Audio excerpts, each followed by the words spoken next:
Hello mushroom lovers and welcome to the mushroom room. Today I'm going to show you what my grow tent looks like. I have set up a 3x2 feet grow tent in my basement. My basement remains cool throughout the year and its temperature does not fluctuate much, so it's perfect for a grow tent without dedicated temperature control for many different types of mushrooms. This is by no means a professional setup for commercial growers, but I wanted to show you how a budget-friendly yet functional grow tent setup can look like if you're new to growing mushrooms in your house. Here are the components that I used for my setup.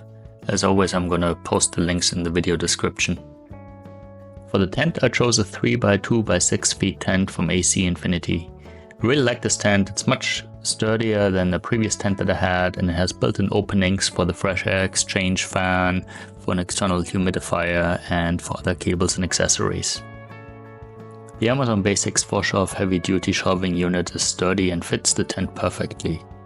I've had it inside the tent in a high moisture environment for a year now, and the shelf still looks great. Next, I installed a fresh air exchange fan. Mushrooms consume oxygen and produce CO2, just like we do. To prevent CO2 buildup, which can suffocate the mushrooms, a fan is helpful. I'm using a 4-inch inline fan from Northspore, but you can find plenty of similar fans on Amazon. Adding a duct clamp with a filter medium to the fan is a low-cost way of filtering the air. I use a MERV 13 filter, which comes in large sheets, is very cheap, and can easily be cut to size. So there are two ways of setting up the fan. If it blows air into the tent, it creates a positive pressure environment, which forces clean, filtered air into the tent. By contrast, a negative pressure environment blows air out of the tent and prevents mushroom spores from covering the room that the tent is set up if you're a little bit late with the harvest. While it is very important to avoid contaminants in the air during the earlier mycelium growth stage, clean air is less important in the fruiting stage. Therefore, I installed the fan so that it creates a negative pressure environment. While mushrooms don't rely on photosynthesis, most mushrooms require some light to trigger fruiting and to grow healthy, well-formed mushrooms. This light signals the mycelium to begin producing fruiting bodies. Unless you're only growing button mushrooms, I suggest to invest in a grow light that can withstand the high moisture environment. I have the AC Infinity Ion Beam full spectrum grow light bars. I've set them on the lowest intensity and put them on a timer. They're only on for 4 hours every day. The last critical component of the grow tent setup is a humidifier. I like to keep my humidifier outside the tent so that it's much easier to clean it and to refill it. So I've got the AC Infinity T3 4.5 liter one. I have to refill it usually around once a week with filtered water. In total, I spent $418 on the setup. While it isn't super cheap, I find that it offers much better value than some of the Martha tent kits that you can find online, and the quality is significantly better. Now let's open up the tent and see what's inside. Looks like we've got some oyster mushrooms ready for harvest today. We've got some pink oysters on the right, and some pearl oysters on the left. And then a few more oyster mushroom blocks on the lower shelves.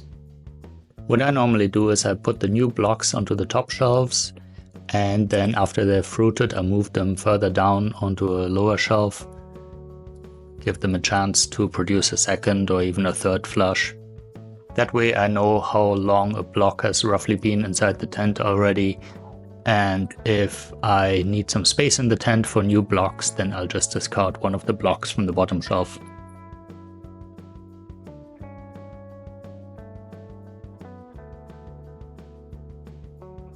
Down here is a second flush block, which is already a lot smaller and lighter, but it is still producing beautiful fresh mushrooms.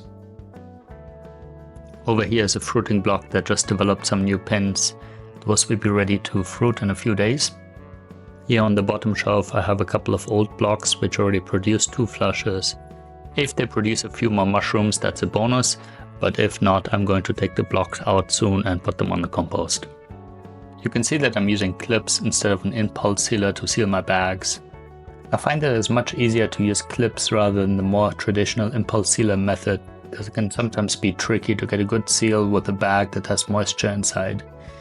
And additionally, the clips reduce the risk of contamination during handling, especially while transfer the spawn from the spawn bag to the grow bag.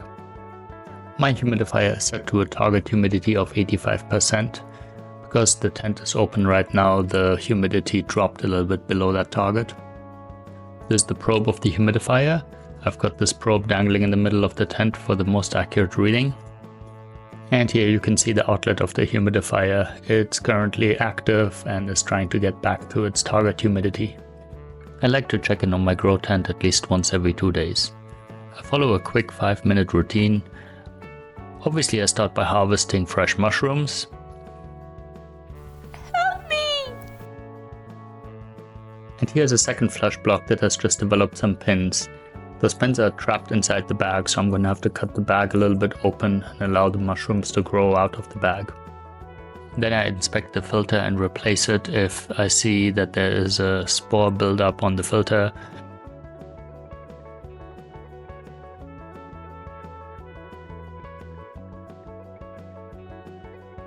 Next, I check the humidifier and top it off with filtered water if necessary.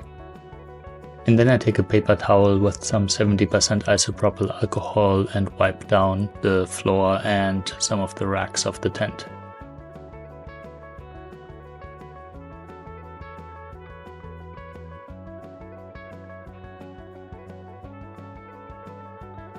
I hope you found this video helpful.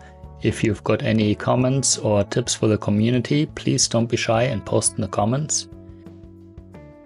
And if you'd like to see some more content on growing mushrooms at home, please consider subscribing. Thanks for watching. I'll see you next time.